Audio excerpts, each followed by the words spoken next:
ये south Korean Gangnam style song open Gangnam style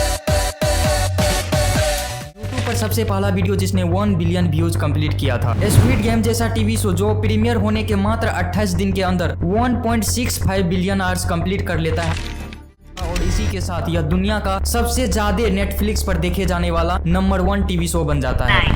ये वही गेम है ना जो हम बचपन में खेलते थे। अगर आपको याद हो तो YouTube पर सबसे फेमस यूट्यूबर मिस्टर बीस्ट का जो सबसे फेमस वीडियो है वह इसी स्क्विड गेम पर है। मूवीज में चाहे ओल्ड बॉय हो या first non English movie parasite जो बेस्ट फिल्म ऑस्कर विनर बनी और पूरी दुनिया में अवार्ड जीत रही है, सारे कोरियन हैं।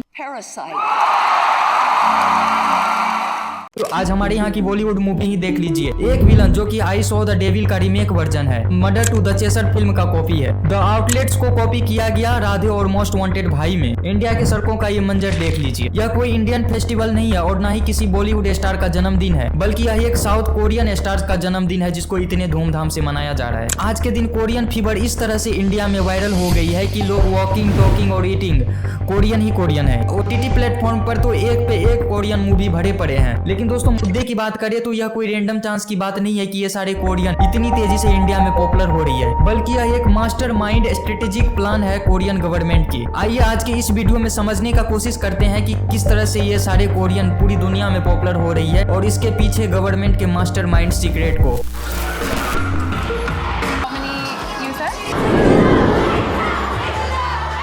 पिछले 70 सालों में ईस्ट एशिया में फास्टेस्ट ग्रो करने वाली सबसे डेवलप्ड इकोनॉमी को एशियन टाइगर कहा जाता है। The 4 Asian tiger Singapore, Hong Kong, Taiwan और साउथ कोरिया। इसमें सबसे पॉपुलर है साउथ कोरिया क्योंकि यह देश न सिर्फ इकोनॉमिकली डेवलप्ड देश है बल्कि यह आज के दिन एक कल्चरल सुपर पावर बन चुका है। समय था जब साउथ कोरिया दुनिया के सबसे गरीब देशों में से एक। उस समय साउथ कोरिया का GDP पर कैपिटा आज के सोमालिया और हैती से भी कम था। आज के दिन सोमालिया और हैती दुनिया के सबसे पुअरेस्ट कंट्री में से एक है। सालों से चली आ रही तानाशाही शासन का असर पूरे कोरियन कल्चर पर भी देखने को मिला। इस डिक्टेटरशिप के अंदर साउथ कोरिया में सेंसरशिप जैसे कानून को सख्त किया गया, जैसे कि वहां पर किसी भी फिल्म को बनने से पहले उसके स्क्रिप्ट को सरकार से अप्रूव कराना पड़ता था। उस फिल्म के बनने के बाद भी उसे कई बारी चेक किया जाता था कि जो अप्रूव सरकार ने दी है यह उससे मैच करता है या नहीं करता है। मार्शल आर्ट फिल्में, वायलेंट फिल्में अलाउ थी। अश्लील फिल्में पर भी किसी भी तरह का सेंसर नहीं लगाया जाता था। लेकिन वही देश के असल मुद्दों पर फिल्म बनाना बिल्कुल भी अलाउ नहीं था। सरकार को किसी भी तरह से क्रिटिसाइज करना तो छोड़ो, वह तो बिल्कुल भी अलाउ नहीं। देश के अंदर चल रही प्रॉब्लम को लेकर किसी भी तरह का कोई भी फिल्म नहीं बनाया जा सकता था। यह साल 1990s ही था जब डेमोक्रेसी आई तो धीरे धीरे चीजें सुधरने लगी थी। साल 1993 में एक हॉलीवुड फिल्म आई थी जुरासिक पार्क, जो कि दुनिया भर में बहुत पॉपुलर हुई थी और बहुत पैसा कमाया था साउथ कोरियन बॉक्स ऑफिस पर भी। इसी के बाद south Korean presidential advisory board ने सरकार को एक रिपोर्ट सबमिट करी, यह बताते हुए कि देखो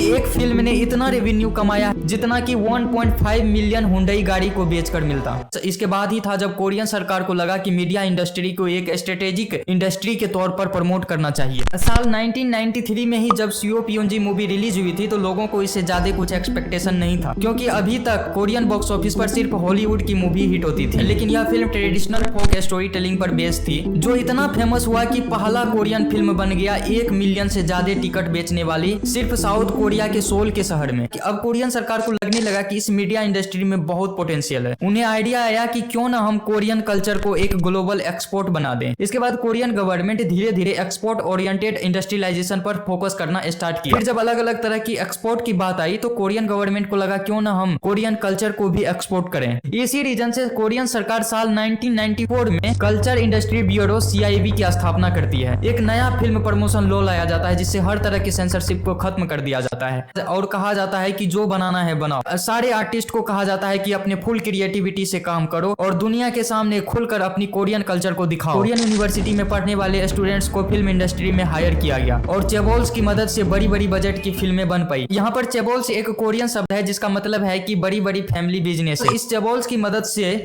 सूरी जैसी हॉलीवुड स्टाइल बड़ी बजट वाली फिल्में बन पाई। इस सूरी फिल्म का स्टाइल तो हॉलीवुड था लेकिन जो कंटेंट था वह स्ट्रिक्टली कोरियन था। और जिस साल यह फिल्म रिलीज हुई थी टाइटैनिक जैसे ब्लॉकबस्टर फिल्म से भी ज्यादा लोग आए थे साउथ कोरिया में इस फिल्म को देखने के लिए, जिससे कि यह फिल्म अपने समय में सबसे हाईएस्ट ग्रोसिंग फिल्म बन गई। इसके बाद धीरे धीरे लोकल लोगों को भी इंटरेस्ट आने लगा अपने कोरियन फिल्में देखने में। फिल्म प्रोडक्शन कंपनी को इंकरेज किया जाने लगा कि अब कोरिया के बाहर भी लोगों को अपनी फिल्में दिखाओ। लेकिन इसी बीच साल 1997 में एक भयानक फाइनेंशियल क्राइसिस आ जाती है।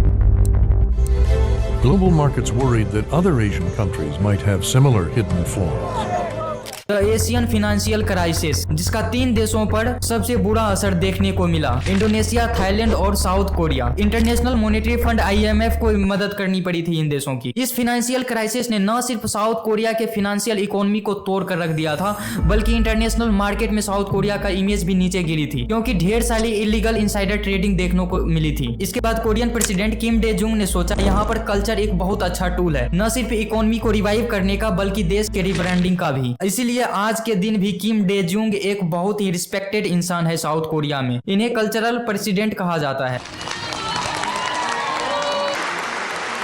ये इनके और रो मू ह्यू के वजह से ही था कि कोरिया में एक नया कल्चरल रिवॉल्यूशन देखने को मिला। इसके बाद देश के आम आदमियों के प्रॉब्लम को फिल्मों में खुलकर दिखाया जाने लगा। यही कारण था कि पैरासाइट जैसी फिल्में पूरी दुनिया में पॉपुलर हुई। इसकी पॉपुलैरिटी का एकमात्र कारण यह है कि इसमें असल इश्यूज की बात करी गई है, जिससे न सिर्फ कोरियन ऑडियंस बल्कि दुनिया के और लोग भी रिलेट कर पाते हैं। गरीबी, बेरोजगारी, क्राइम ऐसे इश्यूज हैं जो कोरिया स्पेसिफिक नहीं है, बाकी के लोग भी इससे रिलेट कर पाते हैं। इमोशनल लेवल पर भी यह मूवी सबके साथ रेजोनेट करी। इल्मारे मूवी जो कि 2000 में रिलीज करी गई, पहली फिल्म बनी जो कि हॉलीवुड में रीमेक किया गया द लेक हाउस नाम से। ड्रामा की बात करी जाए तो जो सबसे पहली सक्सेसफुल ड्रामा थी वह थी व्हाट इज लव। यह पहला टीवी शो था जो ऑफिशियली चाइना में भी एक्सपोर्ट किया गया था। इसके बाद लोगों का मानना था कि यह पहला साइन था हालियू का। यहाँ पर हालियू का मतलब है द कोरियन वेव। इसके बाद आने वाले समय में कोरियन वेव पूरी दुनिया में फैल गई। Hallyu, also known as the Korean wave, K-wave, the Korean wave. आज के दिन कोरिया एक कल्चरल सुपर पावर बन चुका है, जिसका फायदा न सिर्फ कोरियन इकोनॉमी को हो रहा है बल्कि कोरियन टूरिज्म को भी हो रहा है। इंडिया में और अदर कंट्री में भी ये के कंटेंट का पॉपुलर होने का कारण ये हालियू प्लान ही है। द चेनमून के-पॉप फेस्टिवल, जिसके मदद से कोरियन सरकार ने इंडिया में भी कोरियन कंटेंट को पॉपुलराइज किया है। साल 2011 से ही हर एक साल इंडिया के 11 सिटी में एवरी समर और ऑटम को यह फेस्टिवल ऑर्गेनाइज किया जाता है, जिसमें हजारों संख्या में इंडियन पार्टिसिपेट करते हैं। तो इस फेस्ट में विनर को खुद कोरियन पॉप स्टार से डांसिंग, सिंगिंग का ट्रेनिंग लेने का मौका मिलता है। यहाँ तक कि विनर को कोरिया जाने तक का मौका मिलता है, जिसके वजह से काफी अच्छे तरीके से यह इंडिया में ब्लिंक और BTS जैसे बैंड वाली आर्मी खड़ी कर रही है। इंडिया में इतना सक्सेसफुली पॉपुलर होने का क्रेडिट कोरियन कंटेंट को भी जाता है। इसका बड़ा रीजन यह है कि कोरियन मूवीज या कोरियन ड्रामा इंडिया में कंटेंट का एक नया रिवॉल्यूशन लेकर आई है, क्योंकि इनके फिल्मों का प्लॉट इतना यूनिक होता है कि सब उनसे रिलेट कर पाते हैं और इसमें डार्क थ्रिलर, सस्पेंस मूवी जैसा ट्विस्ट होता है। इसीलिए कोरियन सिनेमा आज इंडिया में इस तरह से पॉपुलर हो गई है कि इसके 50 मिलियन से भी ज्यादा कंज्यूमर्स हैं।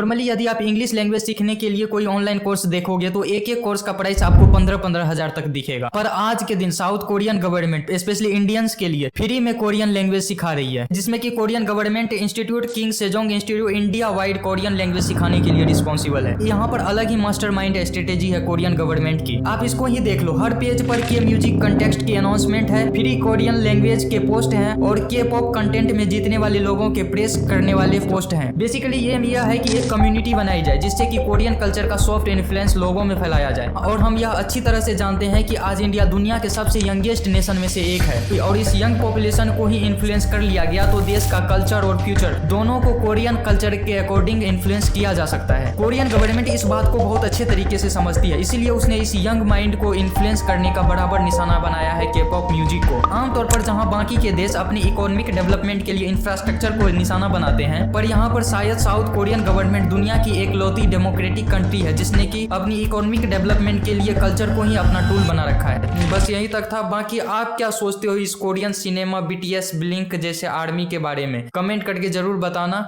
मिलते हैं नेक्स्ट वीडियो में, तब तक के लिए आपका बहुत बहुत धन्यवाद इस वीडियो को देखने के लिए। Oppan Gangnam Style.